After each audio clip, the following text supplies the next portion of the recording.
ਨਵਜੋਤ ਸਿੰਘ ਸਿੱਧੂ ਕਾਂਗਰਸ ਭਵਨ ਦੇ ਵਿੱਚ ਲਗਾਤਾਰ ਸਰਗਰਮ ਨਜ਼ਰ ਆ ਰਹੇ ਨੇ। ਅੱਜ ਨਵਜੋਤ ਸਿੰਘ ਸਿੱਧੂ ਦੇ ਵੱਲੋਂ ਖਾਸ ਤੌਰ ਦੇ ਉੱਤੇ ਦਲਿਤ ਵਿਧਾਇਕਾਂ ਦੇ ਨਾਲ ਮੀਟਿੰਗ ਸੱਦੀ ਗਈ ਹੈ। ਇਸ ਵੇਲੇ ਤਸਵੀਰਾਂ ਤੁਸੀਂ ਵੇਖ ਸਕਦੇ ਹੋ ਕਾਂਗਰਸ ਭਵਨ ਦੀਆਂ ਨੇ, ਜਿੱਥੇ ਨਵਜੋਤ ਸਿੰਘ ਸਿੱਧੂ ਜਿਹੜੇ ਨੇ ਉਹ ਪਹੁੰਚ ਚੁੱਕੇ ਨੇ ਔਰ ਉਹਨਾਂ ਦੇ ਵੱਲੋਂ ਦਲਿਤ ਵਿਧਾਇਕਾਂ ਦੇ ਨਾਲ ਬੈਠਕ ਲਿੱਤੀ ਜਾ ਰਹੀ ਹੈ। ਹਾਲਾਂਕਿ ਵੱਖੋ-ਵੱਖ ਮੁੱਦੇ ਜਿਹੜੇ ਨੇ ਉਹ ਦਲਿਤ ਵਿਧਾਇਕਾਂ ਦੇ ਵੱਲੋਂ ਵਿਚਾਰੇ ਜਾ ਰਹੇ ਨੇ। ਤਾਂ ਕੈਬਨਿਟ ਮੰਤਰੀ ਅਰੁਣਾ ਚੌਧਰੀ ਤੇ ਨਾਲ ਹੋਰ ਦਲਿਤ ਵਿਧਾਇਕ ਜਿਹੜੇ ਨੇ ਉਹ ਵੀ ਪਹੁੰਚ ਚੁੱਕੇ ਨੇ ਔਰ ਇਹਨਾਂ ਦੇ ਵੱਲੋਂ ਕਿਹਾ ਜਾ ਰਿਹਾ ਕਿ ਜੋ ਦਲਿਤਾਂ ਦੇ ਮੁੱਦੇ ਨੇ ਉਹਨਾਂ ਦੇ ਉੱਤੇ ਗੱਲਬਾਤ ਜਿਹੜੀ ਹੈਗੀ ਆ ਉਹ ਨਵਜੋਤ ਸਿੰਘ ਸਿੱਧੂ ਉਹਨਾਂ ਦੇ ਨਾਲ ਕੀਤੀ ਜਾਊਗੀ ਤਾਂ ਕਿ ਤਰਜ਼ੀ ਜਿਹੜੀ ਹੈ ਉਹ ਦਲਿਤਾਂ ਦੇ ਮੁੱਦੇ ਨੂੰ ਦਿੱਤੀ ਜਾਵੇ। ਤਾਂ ਸਾਧੂ ਸਿੰਘ ਧਰਮਸੋਤ ਜਿਹੜੇ ਨੇ ਉਹ ਵੀ ਪਹੁੰਚ ਚੁੱਕੇ ਨੇ, ਅਰੁਣਾ ਚੌਧਰੀ ਪਹੁੰਚ ਚੁੱਕੇ ਨੇ, ਰਾਜਕੁਮਾਰ ਵੇਰਕਾ, ਕੁਲਦੀਪ ਵੈਦ, ਸਤਕਾਰ ਕੌਰ ਤੇ ਹੋਰ ਵੀ ਕਾਂਗਰਸੀ ਵਿਧਾਇਕ ਇੱਥੇ ਪਹੁੰਚ ਚੁੱਕੇ ਨੇ। ਉੱਥੇ ਹੀ ਗੱਲ ਕਰੀਏ ਕਾਰਜਕਾਰੀ ਪ੍ਰਧਾਨ ਕੁਲਜੀਤ ਨਾਗਰਾ ਦੀ, ਤਾਂ ਉਹ ਵੀ ਦਫ਼ਤਰ ਦੇ ਵਿੱਚ ਪਹੁੰਚ ਚੁੱਕੇ ਨੇ। ਤਾਂ ਨਵਜੋਤ ਸਿੰਘ ਸਿੱਧੂ ਲਗਾਤਾਰ ਹੁਣ ਬੈਠਕਾਂ ਜਿਹੜੀਆਂ ਨੇ ਉਹ ਵੱਖ-ਵੱਖ ਵਿਧਾਇਕਾਂ ਦੇ ਨਾਲ, ਮੰਤਰੀਆਂ ਦੇ ਨਾਲ ਕਰਦੇ ਹੋਏ ਨਜ਼ਰ ਆ ਰਹੇ ਨੇ।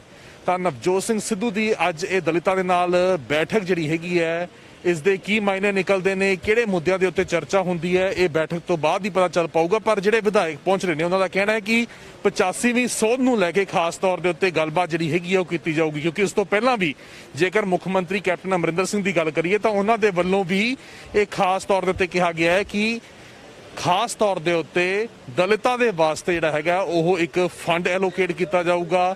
ਇਸ ਤੋਂ ਪਹਿਲਾਂ ਦੀ ਜੇਕਰ ਅਸੀਂ ਗੱਲ ਕਰਦੇ ਹਾਂ ਤਾਂ ਦਲਿਤ ਵਿਧਾਇਕ ਇਹ ਗੱਲ ਕਹਿੰਦੇ ਹੋਏ ਨਜ਼ਰ ਆਉਂਦੇ ਸੀਗੇ ਕਿ ਦਲਿਤਾਂ ਦੀ ਸੁਣਵਾਈ ਨਹੀਂ ਹੈਗੀ ਪਾਰਟੀ ਦੇ ਵਿੱਚ, ਜੋ ਬਣਦਾ ਮਾਣ ਸਤਿਕਾਰ ਦਲਿਤਾਂ ਨੂੰ ਮਿਲਣਾ ਚਾਹੀਦਾ ਉਹ ਪਾਰਟੀ ਦੇ ਵਿੱਚ ਨਹੀਂ ਮਿਲ ਰਿਹਾ। ਤਾਂ ਇਸ ਤੋਂ ਲੈ ਕੇ ਜ਼ਰੂਰ ਦਲਿਤ ਆਵਾਜ਼ ਚੱਕ ਰਹੇ ਸੀਗੇ। ਚਰਨਜੀਤ ਸਿੰਘ ਚੰਨੀ ਦੇ ਵੱਲੋਂ ਲਗਾਤਾਰ ਇਹ ਆਵਾਜ਼ ਚੱਕੀ ਜਾ ਰਹੀ ਸੀਗੀ। ਉਹਨਾਂ ਦੇ ਘਰ ਵਿਧਾਇਕਾਂ ਦੀ ਬੈਠਕ ਵੀ ਹੋਈ ਸੀ, ਜਿਸ ਤੋਂ ਬਾਅਦ ਉਹਨਾਂ ਨੇ ਇਹੀ ਗੱਲ ਰੱਖੀ ਸੀ ਕਿ ਜੋ ਦਲਿਤਾਂ ਦਾ ਬਣਦਾ ਮਾਣ ਸਤਿਕਾਰ ਹੈਗਾ ਉਹ ਮਿਲਣਾ ਚਾਹੀਦਾ ਹੈ, ਦਲਿਤਾਂ ਨੂੰ ਰੈਕਗਨੀਸ਼ਨ ਮਿਲਣੀ ਚਾਹੀਦੀ ਹੈਗੀ ਹੈ। ਔਰ ਉੱਥੇ ਹੀ ਜਿਸ ਤਰੀਕੇ ਦੇ ਨਾਲ ਕਿਆਸਰਾਈਆਂ ਹੁਣ ਇਹ ਵੀ ਲਗਾਈਆਂ ਜਾ ਰਹੀਆਂ ਨੇ ਕਿ ਜੋ ਇੱਕ ਵਿਭਾਗ ਖਾਲੀ ਪਿਆ ਹੋਇਆ ਹੈ, ਜੋ ਪਾਵਰ ਮੰਤਰਾਲਾ ਜਿਹੜਾ ਕਿ ਨਵਜੋਤ ਸਿੰਘ ਸਿੱਧੂ ਨੂੰ ਦਿੱਤਾ ਗਿਆ ਸੀ, ਜਿਸ ਤੋਂ ਬਾਅਦ ਨਵਜੋਤ ਸਿੰਘ ਸਿੱਧੂ ਨੇ ਅਸਤੀਫਾ ਦੇ ਦਿੱਤਾ ਸੀਗਾ, ਤਾਂ ਜਿਹੜਾ ਉਹ ਵਿਭਾਗ ਖਾਲੀ ਪਿਆ ਹੋਇਆ ਉਸ ਦੇ ਉੱਤੇ ਕਿਸ ਨੂੰ ਇਹ ਜ਼ਿੰਮੇਵਾਰੀ ਦਿੱਤੀ ਜਾਂਦੀ ਹੈਗੀ ਹੈ, ਜਾਂ ਫਿਰ ਡਿਪਟੀ ਸੀਐਮ ਦੇ ਉੱਤੇ ਜਿਸ ਤਰੀਕੇ ਨਾਲ ਲਗਾਤਾਰ ਕਿਆਸਰਾਈਆਂ ਲਗਾਈਆਂ ਜਾ ਰਹੀਆਂ ਨੇ ਕਿ ਦਲਿਤਾਂ ਨੂੰ ਜਿਹੜਾ ਹੈਗਾ ਇਸ ਦੇ ਵਿੱਚ ਇੱਕ ਰეკਮੈਂਡੇਸ਼ਨ ਜਿਹੜੀ ਹੈਗੀ ਆ ਉਹ ਮਿਲਣੀ ਚਾਹੀਦੀ ਹੈ। ਤਾਂ ਕੀ ਇਸ ਦੇ ਉੱਤੇ ਚਰਚਾ ਜਿਹੜੀ ਹੈਗੀ ਆ ਅੱਜ ਖਾਸ ਤੌਰ ਦੇ ਉੱਤੇ ਨਵਜੋਤ ਸਿੰਘ ਸਿੱਧੂ ਦੇ ਨਾਲ ਜਿਹੜੀ ਹੈ ਉਹ ਦਲਿਤ ਵਿਧਾਇਕਾਂ ਦੇ ਵੱਲੋਂ ਕੀਤੀ ਜਾਊਗੀ। ਦਲਿਤ ਵਿਧਾਇਕਾਂ ਦੇ ਆਪਣੇ ਕਈ ਅਹਿਮ ਮੁੱਦੇ ਹੈਗੇ ਨੇ। 85ਵੀਂ ਸੋਧ ਜਿਹੜੀ ਲੰਬੇ ਸਮੇਂ ਤੋਂ ਲਟਕਦੀ ਆ ਰਹੀ ਹੈਗੀ ਆ, ਉਸ ਨੂੰ ਲੈ ਕੇ ਵੀ ਆਵਾਜ਼ ਜਿਹੜੀ ਆ ਉਹ ਦਲਿਤ ਵਿਧਾਇਕ ਚੱਕਦੇ ਹੋਏ ਨਜ਼ਰ ਆ ਰਹੇ ਨੇ। ਤਾਂ ਰਾਜਕੁਮਾਰ ਵੇਰਕਾ ਤੇ ਕੁਲਦੀਪ ਵੈਦ ਦਾ ਕੀ ਕਹਿਣਾ ਅੱਜ ਦੀ ਇਸ ਮੁਲਾਕਾਤ ਨੂੰ ਲੈ ਕੇ ਤੁਹਾਨੂੰ ਉਹ ਵੀ ਸੁਣਾ ਦਿੰਦੇ ਆ। ਇੱਥੋਂ ਤੱਕ ਸਵਾਲ ਮੁੱਦਿਆਂ ਦੀ ਹੈ ਔਰ ਸਾਡੇ ਹਰ ਸੈਕਸ਼ਨ ਦੇ ਮੁੱਦੇ ਹੈ। ਐਮਐਲਏ ਦੇ ਵਾਸਤੇ ਤੇ ਇੰਡਸਟਰੀ ਦੇ ਵੀ ਮੁੱਦੇ ਹੈ, ਐਮਐਲਏ ਦੇ ਵਾਸਤੇ ਤੇ ਸ਼ਹਿਰ ਦੇ ਮੁੱਦੇ ਵੀ ਹੈ, ਦਲਿਤਾਂ ਦੇ ਮੁੱਦੇ ਵੀ ਹੈ। ਔਰ ਮੈਂ ਤੁਹਾਨੂੰ ਇਹ ਗੱਲ ਕਹੀ ਹੈ ਕਿ ਜਿੰਨੀਆਂ ਵੀ ਲੋਕਾਂ ਦੀਆਂ ਆਸਾਂ ਉਮੀਦਾਂ ਹੈ ਉਹਨੂੰ ਜ਼ਮੀਨ ਤੇ ਉਤਾਰਨ ਵਾਸਤੇ, ਔਰ ਮੈਨੂੰ ਖੁਸ਼ੀ ਇਸ ਗੱਲ ਦੀ ਹੈ ਕਿ ਕੈਪਟਨ ਅਮਰਿੰਦਰ ਸਿੰਘ ਜੀ ਨੇ ਸੇ तमाम ਮੁੱਦਿਆਂ ਦੇ ਉੱਪਰ ਬੜੀ ਤੇਜ਼ੀ ਨਾਲ ਕੰਮ ਕਰਨਾ ਸ਼ੁਰੂ ਕੀਤਾ ਹੈ। ਔਰ ਮੈਨੂੰ ਲੱਗਦਾ ਹੈ ਕਿ ਇਹ ਵਿਧਾਨ ਸਭਾ ਦਾ ਜਿਹੜਾ ਸੈਸ਼ਨ ਆਉਣ ਵਾਲਾ ਇਹ ਥੋੜੇ ਦਿਨਾਂ ਦੇ ਵਿੱਚ ਆਏਗਾ। ਉਹਦੇ ਵਿੱਚ ਤੁਸੀਂ ਦੇਖੋਗੇ ਕਿ ਪੰਜਾਬ ਦੇ ਹਰ ਮਸਲੇ ਨੂੰ ਵਿਚਾਰਿਆ ਨਹੀਂ ਜਾਏਗਾ, ਉਹਨੂੰ ਹੱਲ ਕਰ ਦਿੱਤਾ ਜਾਏਗਾ। 4.5 ਸਾਲ ਕਿਉਂ ਨਹੀਂ ਇਹ 85th ਅਮੈਂਡਮੈਂਟ ਨੂੰ ਲਾਗੂ ਕੀਤਾ? ਬਈ ਦੇਖੋ, ਗੱਲ ਇਹ ਹੈ ਕਿ ਸਰਕਾਰ ਦੇ ਕੋਲ ਮੈਂਡੇਟ ਹੁੰਦਾ ਆ 5 ਸਾਲ ਦਾ, 5 ਸਾਲ 'ਚ ਹਰ ਚੀਜ਼ ਨੂੰ ਪੂਰਾ ਕਰਨਾ ਹੁੰਦਾ। ਜਿੱਥੋਂ ਤੱਕ 85th ਅਮੈਂਡਮੈਂਟ ਦਾ ਮਾਮਲਾ ਹੈ, ਕਿਉਂਕਿ ਮੈਂ ਸਮਝਦਾ ਹੈ ਕਿ ਇਹ ਦਲਿਤਾਂ ਦੀ ਤਰੱਕੀ ਵਾਸਤੇ ਇੱਕ ਅਹਿਮ ਹਿੱਸਾ ਹੈ ਔਰ ਉਹਦੀ ਮੰਗ ਕਾਫੀ ਲੰਬੇ ਸਮੇਂ ਤੋਂ ਚੱਲ ਰਹੀ ਸੀ। ਔਰ ਇਹ 85th ਅਮੈਂਡਮੈਂਟ ਦਾ ਮਾਮਲਾ ਹਾਈ ਕੋਰਟ ਦੇ ਵਿੱਚ ਕਾਫੀ ਸਮੇਂ ਤੱਕ ਲਟਕਦਾ ਰਿਹਾ। ਹੁਣ ਇਸ ਮਾਮਲੇ ਨੂੰ ਜਿਹੜਾ ਆ ਉਹ ਸਰਕਾਰ ਹੱਲ ਕਰਨ ਜਾ ਰਹੀ ਹੈ। ਔਰ ਮੈਨੂੰ ਲੱਗਦਾ ਹੈ 85th ਅਮੈਂਡਮੈਂਟ ਹੋਵੇ, ਚਾਹੇ ਬੈਕਲੌਗ ਹੋਵੇ ਸ਼ਡਿਊਲ ਕਾਸਟ ਦਾ, ਔਰ ਉਸ ਦੇ ਨਾਲ ਜਿੰਨੇ ਵੀ ਮਸਲੇ ਬਾਕੀ ਪੈਂਡਿੰਗ ਹੈਗੇ ਆ ਉਹਨੂੰ ਜਲਦੀ ਹੱਲ ਕਰ ਲਿਆ ਜਾਏਗਾ। ਕਿਹੜੇ ਮੁੱਦੇ ਰੱਖੋਗੇ ਦਲਿਤਾਂ ਦੇ ਤੇ ਕੀ ਲੱਗਦਾ ਕਿ ਬਈ ਮੈਂ ਤੁਹਾਨੂੰ ਇਹ ਗੱਲ ਕਹੀ ਹੈ ਬਈ ਉਹ ਫੀਡਬੈਕ ਨਵਜੋਤ ਸਿੰਘ ਸਿੱਧੂ ਜੀ ਸਾਡੇ ਪ੍ਰਧਾਨ ਜੀ ਸਭ ਲੋਕਾਂ ਕੋਲੋਂ ਲੈਂਦੇ ਆ। ਇਹ ਫੀਡਬੈਕ ਸਰਕਾਰ ਨੂੰ ਦਿੰਦੇ ਆ। ਸਰਕਾਰ ਜਿਹੜੀ ਹੈ ਇਹਨਾਂ ਦੀ ਫੀਡਬੈਕ ਦੇ ਉੱਪਰ ਕੰਮ ਕਰਦੀ ਹੈ। ਜਿੱਥੋਂ ਤੱਕ ਸਵਾਲ ਮੁੱਦਿਆਂ ਦਾ ਮੈਂ ਤੁਹਾਨੂੰ ਕਿਹਾ ਕਿ ਸਾਡੇ 3 ਵੱਡੇ ਮੁੱਦੇ ਹੈ। ਪਹਿਲਾ ਮੁੱਦਾ ਤੇ ਇਹ ਹੈ ਕਿ ਜਿਹੜੀ 85th ਅਮੈਂਡਮੈਂਟ ਹੈ ਉਹਨੂੰ ਫੌਰੀ ਤੌਰ ਤੇ ਲਾਗੂ ਹੋਵੇ। ਜਿਹੜਾ ਨੌਕਰੀਆਂ 'ਚ ਬੈਕਲੌਗ ਹੈ ਉਹਨੂੰ ਫੌਰੀ ਤੌਰ ਦੇ ਉੱਪਰ ਜਿਹੜਾ ਹੈ ਉਹ ਸਪੈਸ਼ਲ ਡਰਾਈਵ ਇਹਦੇ ਵਾਸਤੇ ਚਾਲੂ ਹੋਣੀ ਚਾਹੀਦੀ ਹੈ। ਔਰ ਇਸ ਦੇ ਨਾਲ ਬਾਕੀ ਜਿਹੜੇ ਵੀ ਮੁੱਦੇ ਹੈ ਉਹ ਪਾਰਟੀ ਪਲੇਟਫਾਰਮ ਦੇ ਕੁਝ ਮੁੱਦੇ ਆ ਉਹ ਜਾਨਣਾ ਚਾਹਾਂਗੇ ਇਨਕਮ ਟੈਕਸ ਭਰਨ ਨੂੰ ਲੈ ਕੇ ਸਾਹਮਣੇ ਆਇਆ ਹੈ ਆਰਟੀਆਈ ਦੇ ਵਿੱਚ ਕਿ ਜ਼ਿਆਦਾਤਰ ਜਿਹੜੇ ਕਾਂਗਰਸ ਦੇ ਵਿਧਾਇਕਾਂ ਦਾ ਇਨਕਮ ਟੈਕਸ ਉਹ ਸਰਕਾਰ ਭਰਦੀ ਹੈ। ਹਾਲਾਂਕਿ 2017 ਦੇ ਵਿੱਚ ਕਾਂਗਰਸ ਨੇ ਦਾਅਵਾ ਕੀਤਾ ਸੀਗਾ ਕਿ ਸਾਡੇ ਵਿਧਾਇਕ ਖੁਦ ਆਪਣਾ ਇਨਕਮ ਟੈਕਸ ਭਰਿਆ ਕਰਨਗੇ। ਪਹਿਲੀ ਗੱਲ ਇਹ ਹੈ ਕਿ ਜਿੱਥੋਂ ਤੱਕ ਇਨਕਮ ਟੈਕਸ ਦਾ ਸਵਾਲ ਹੈ ਬਈ ਇਹ ਬਹੁਤ ਸਾਰੀਆਂ ਸਟੇਟਾਂ ਦੇ ਅੰਦਰ ਐਮਐਲਏ ਨੂੰ ਟੈਕਸ ਫ੍ਰੀ ਆਮਦਨ ਦਿੱਤੀ ਜਾਂਦੀ ਆ ਔਰ ਬਹੁਤ ਸਟੇਟਾਂ ਦੇ ਵਿੱਚ ਉਹਨਾਂ ਦਾ ਟੈਕਸ ਸਰਕਾਰ ਭਰਦੀ ਹੈ। ਉਹਦਾ ਕਾਰਨ ਸਿਰਫ ਇਹ ਹੁੰਦਾ ਹੈ ਕਿ ਐਮਐਲਏ ਜਿਹੜਾ ਸੈਲਰੀ ਲੈਂਦਾ ਹੈ ਇਹ ਲੋਕਾਂ ਵਾਸਤੇ ਸੈਲਰੀ ਹੁੰਦੀ ਹੈ। ਆਏ ਗਏ ਨੂੰ ਚਾਹ ਪਿਲਾਣੀ, ਖਾਣਾ ਖਵਾਉਣਾ, ਕੋਈ ਬਿਮਾਰ ਹੋ ਗਿਆ ਉਹ ਆ ਜਾਂਦਾ ਹੈ, ਉਹਦਾ ਇਲਾਜ ਵਾਸਤੇ ਪੈਸੇ ਦੇਣੇ, ਹਰ ਇਨਸਾਨ ਦੀ ਮਦਦ ਕਰਨੀ। ਤੇ ਐਮਐਲਏ ਦੇ ਕੋਲ ਮੈਂ ਤੇ ਇਹ ਗੱਲ ਕਹੀ ਹੈ ਬਈ ਸੈਲਰੀ ਤੋਂ ਇਲਾਵਾ ਜਿਨ੍ਹਾਂ ਦੇ ਕੋਲ ਆਪਣੇ ਸੋਰਸ ਹੈਗੇ ਆ ਉਹਨਾਂ ਨੂੰ ਟੈਕਸ ਜ਼ਰੂਰ ਭਰਨਾ ਚਾਹੀਦਾ। ਮੈਂ ਗੱਲ ਕਹਿ ਰਿਹਾ ਜਿਹੜੇ ਐਮਐਲਏ ਦੇ ਕੋਲ ਸੈਲਰੀ ਤੋਂ ਇਲਾਵਾ ਕੋਈ ਸੋਰਸ ਹੈ ਹੀ ਨਹੀਂ ਉਹਨਾਂ ਦੀ ਸਰਕਾਰ ਨੂੰ ਮਦਦ ਕਰਨੀ ਚਾਹੀਦੀ ਹੈ। और जितों तक मेरा सवाल है और मैं तुहानू खुल के कह रहा कि मैं अपना टैक्स खुद आप भरना और ये मैं सरकार को टैक्स नहीं लेंदा। विरका साहब एक लास्ट सवाल है, इससे पहले कई बार ये आवाज़ें जो है दलित नेताओं ने उठाई है कांग्रेस की ही कि दलितों की जो आवाज़ है या जो दलितों के काम है वो पेंडिंग रहते हैं आपकी सरकार में। क्या ये अभी ये जो कवायद में तेज़ी आई है क्या विधानसभा चुनाव को देखते हुए तो नहीं अब सरकार तेज़ी से कदम उठाएगी? नहीं बैकलॉग तो अकाली बीजेपी के टाइम का है। 30,000 के करीब नौकरियां अकाली बीजेपी ने हमारी लैप्स कर दी है। 30,000 नौकरियां अकाली दल के टाइम पे लैप्स हुई थी और 85th अमेंडमेंट अकाली दल के टाइम की पेंडिंग है। बैकलॉग अकाली दल के टाइम का पेंडिंग है, लेकिन मैं समझता हूं कि देर आए दुरुस्त आए, अभी भी हो जाए तो खुशी की बात। तो पहला राजी कर दोगे भाई बड़ी जल्दी विधानसभा सैशन सब वास्ते तोहफा।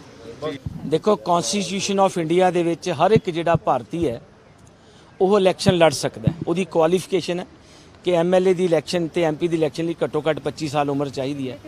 Even president of India the election ਵੀ ਲੜੀ ਜਾ ਸਕਦੀ ਹੈ। ਇਲੈਕਸ਼ਨ ਕਮਿਸ਼ਨ ਦੀਆਂ ਜਿਹੜੀਆਂ ਹਦਾਇਤਾਂ ਨੇ ਜਾਂ ਜਿਹੜੇ ਸਾਡੇ ਲਾਜ਼ ਉਹਦੇ ਵਿੱਚ 3 ਤਰ੍ਹਾਂ ਦੇ ਪਾਰਟੀਆਂ ਨੇ। ਇੱਕ ਰਿਕੋਗਨਾਈਜ਼ਡ ਪੋਲੀਟੀਕਲ ਪਾਰਟੀ ਬਾਈ ਇਲੈਕਸ਼ਨ ਕਮਿਸ਼ਨ, ਇੱਕ ਅਨਰਿਕੋਗਨਾਈਜ਼ਡ ਪਾਰਟੀਆਂ ਨੇ, ਇੱਕ ਇੰਡੀਪੈਂਡੈਂਟ ਹੈ। ਸੋ ਹਰ ਇੱਕ ਬੰਦੇ ਨੂੰ ਆਜ਼ਾਦੀ ਹੈ ਉਹ ਭਾਰਤ ਦੇ ਸੰਵਿਧਾਨ ਦੇ ਮੁਤਾਬਕ ਇਲੈਕਸ਼ਨ ਲੜ ਸਕਦਾ ਤੇ ਜੇ ਰਾਜੇਵਾਲ ਸਾਹਿਬ ਦੇ ਪੋਸਟਰ ਲੱਗੇ ਨੇ ਚੰਗੀ ਗੱਲ ਹੈ। ਸਰ ਰਾਜੇਵਾਲ ਸਾਹਿਬ ਕਿਉਂ ਨਹੀਂ ਇਲੈਕਸ਼ਨ ਲੜ ਸਕਦੇ? ਕਿਸਾਨ ਜਥੇਬੰਦੀਆਂ ਕਿਉਂ ਨਹੀਂ ਇਲੈਕਸ਼ਨ ਲੜ ਸਕਦੀਆਂ? ਬਿਲਕੁਲ ਲੜ ਸਕਦੀਆਂ ਨੇ। ਦੇਖੋ ਇਹ ਸ਼ਰਾਰਤ ਤਾਂ ਹੁਣ ਰਾਜੇਵਾਲ ਸਾਹਿਬ ਨੂੰ ਪੁੱਛਣੀ ਪਊਗੀ ਨਾ ਵੀ ਇਹ ਸ਼ਰਾਰਤ ਉਹਨਾਂ ਨਾਲ ਹੋਈ ਹੈ ਜਾਂ ਉਹਨਾਂ ਨੇ ਕਰਾਈ ਹੈ। ਇਹ ਤਾਂ ਨਹੀਂ ਨਾ ਹੁਣ ਸਾਨੂੰ ਪਤਾ, ਪਰ ਹਰ ਬੰਦੇ ਦਾ ਹੱਕ ਬਣਦਾ। ਈਵਨ ਤੁਸੀਂ ਵੀ ਸਾਰੇ ਸਾਡੇ ਇੱਥੇ ਜਰਨਲਿਸਟ ਭਰਾ ਖੜੇ ਹੋ, ਤੁਸੀਂ ਵੀ 22 ਦੀ ਇਲੈਕਸ਼ਨ ਲੜੋ, ਆ ਜਾਓ।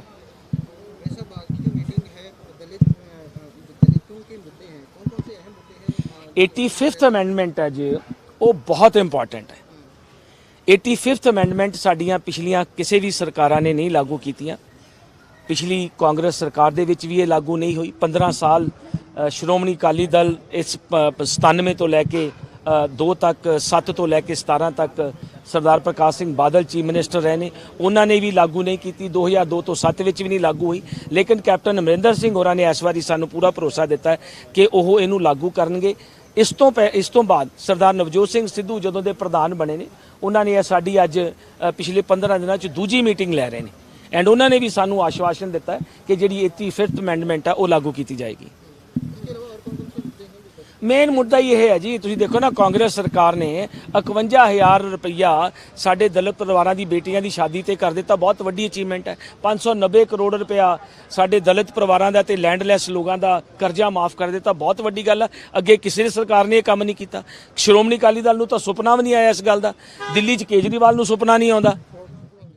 ਤਾਂ ਰਾਜਕੁਮਾਰ ਵੇਰਕਾ ਉਹਨਾਂ ਦਾ ਕਹਿਣਾ ਸੀ ਕਿ ਜੋ ਵੀ ਦਲਿਤਾਂ ਦੇ ਮੁੱਦੇ ਨੇ ਉਹਨਾਂ ਨੂੰ ਉਭਾਰਿਆ ਜਾਊਗਾ, ਉਹਨਾਂ ਨੂੰ ਨਵਜੋਤ ਸਿੰਘ ਸਿੱਧੂ ਦੇ ਨਾਲ ਵਿਚਾਰਿਆ ਜਾਊਗਾ। ਔਰ ਉੱਥੇ ਹੀ ਕੁਲਦੀਪ ਵੈਦ ਦਾ ਵੀ ਇਹੀ ਕਹਿਣਾ ਸੀ ਕਿ 85ਵੀਂ ਸੋਧ ਨੂੰ ਲੈ ਕੇ ਜਿੱਥੇ ਇਹ ਮਾਮਲਾ ਲਗਾਤਾਰ ਲਟਕਦਾ ਹੋਇਆ ਨਜ਼ਰ ਆ ਰਿਹਾ ਹੈ ਉਸ ਦੇ ਉੱਤੇ ਚਰਚਾ ਜਿਹੜੀ ਹੈ ਉਹ ਨਵਜੋਤ ਸਿੰਘ ਸਿੱਧੂ ਦੇ ਨਾਲ ਕੀਤੀ ਜਾਊਗੀ। ਤਾਂ ਸਿੱਧੂ ਪ੍ਰਧਾਨਗੀ ਤੋਂ ਬਾਅਦ ਲਗਾਤਾਰ ਸਰਗਰਮ ਨੇ, ਲਗਾਤਾਰ ਬੈਠਕਾਂ ਕਰ ਰਹੇ ਨੇ ਔਰ 2022 ਦੇ ਵਿੱਚ ਕਿਸ ਤਰੀਕੇ ਦੇ ਨਾਲ ਜਿੱਤ ਹਾਸਲ ਹੋਣੀ ਹੈ ਤਾਂ 2022 ਦੇ ਵਿੱਚ ਕਿਵੇਂ ਜਿੱਤ ਹਾਸਲ ਹੋਣੀ ਹੈ ਉਸ ਨੂੰ ਲੈ ਕੇ ਖਾਸ ਤੌਰ ਦੇ ਉੱਤੇ ਜਿਹੜੀ ਹੈਗੀ ਹੈ ਇੱਥੇ ਮੁਲਾਕਾਤਾਂ ਹੋ ਰਹੀਆਂ। ਤਾਂ ਤੁਸੀਂ ਵੇਖ ਸਕਦੇ ਹੋ ਕਿ ਸ਼ੇਰ ਸਿੰਘ ਘੁਬਾਇਆ ਹੋਣੀ ਜਿਹੜੇ ਨੇ ਉਹ ਪਹੁੰਚ ਚੁੱਕੇ ਨੇ। ਤਾਂ ਲਗਾਤਾਰ ਜਿਹੜੇ ਦਲਿਤ ਵਿਧਾਇਕ ਨੇ ਉਹ ਇੱਥੇ ਪਹੁੰਚ ਰਹੇ ਨੇ ਕਾਂਗਰਸ ਦੇ ਵਿਧਾਇਕ ਇੱਥੇ ਪਹੁੰਚਦੇ ਹੋਏ ਨਜ਼ਰ ਆ ਰਹੇ ਨੇ ਔਰ ਕਿਵੇਂ ਪਾਰਟੀ ਦੇ ਵਿੱਚ ਮਜ਼ਬੂਤੀ ਲੈ ਕੇ ਆਉਣੀ ਹੈ, ਇਸ ਨੂੰ ਲੈ ਕੇ ਜਿਹੜੀ ਹੈ ਖਾਸ ਤੌਰ ਦੇ ਉੱਤੇ ਚਰਚਾ ਜਿਹੜੀ ਹੈ ਉਹ ਨਵਜੋਤ ਸਿੰਘ ਸਿੱਧੂ ਦੇ ਨਾਲ ਕੀਤੀ ਜਾਣੀ ਹੈ। ਕਿਉਂਕਿ ਨਵਜੋਤ ਸਿੰਘ ਸਿੱਧੂ ਹੁਣ ਇਹੀ ਗੱਲ ਕਹਿ ਰਹੇ ਨੇ ਕਿ ਪਾਰਟੀ ਦੇ ਵਿੱਚ ਹਰ ਇੱਕ ਵਿਅਕਤੀ ਨੂੰ ਬਣਦਾ ਮਾਣ ਸਤਿਕਾਰ ਮਿਲਣਾ ਚਾਹੀਦਾ ਹੈ। ਵਰਕਰ ਜਿਹੜੇ ਨੇ ਉਹਨਾਂ ਨੂੰ ਜੋ ਇੰਪੋਰਟੈਂਸ ਮਿਲਣੀ ਚਾਹੀਦੀ ਹੈ ਉਹ ਹੁਣ ਮੇਰੀ ਪ੍ਰਧਾਨਗੀ ਤੋਂ ਬਾਅਦ ਮਿਲੇਗੀ। ਤਾਂ ਨਵਜੋਤ ਸਿੰਘ ਸਿੱਧੂ ਹੁਣ ਬਤੌਰ ਪ੍ਰਧਾਨ ਇੱਥੇ ਉਸ तमाम ਬੈਠਕਾਂ ਲੈ ਰਹੇ ਨੇ। ਕਮਰਾ ਵੀ ਦਿਖਾ ਦਿੰਦੇ ਆ, ਇਸੇ ਕਮਰੇ ਦੇ ਵਿੱਚ ਜਿਹੜੇ ਨੇ ਉਹ ਨਵਜੋਤ ਸਿੰਘ ਸਿੱਧੂ ਬੈਠੇ ਹੋਏ ਨੇ, ਨਾਲ ਅੰਦਰ ਉਹਨਾਂ ਦੇ ਵਿਧਾਇਕ ਮੌਜੂਦ ਨੇ, ਕਾਂਗਰਸੀ ਲੀਡਰ ਮੌਜੂਦ ਨੇ ਔਰ ਉਹਨਾਂ ਦੇ ਵੱਲੋਂ ਜਿਹੜੀ ਹੈ ਉਹ ਬੈਠਕ ਕੀਤੀ ਜਾ ਰਹੀ ਹੈ।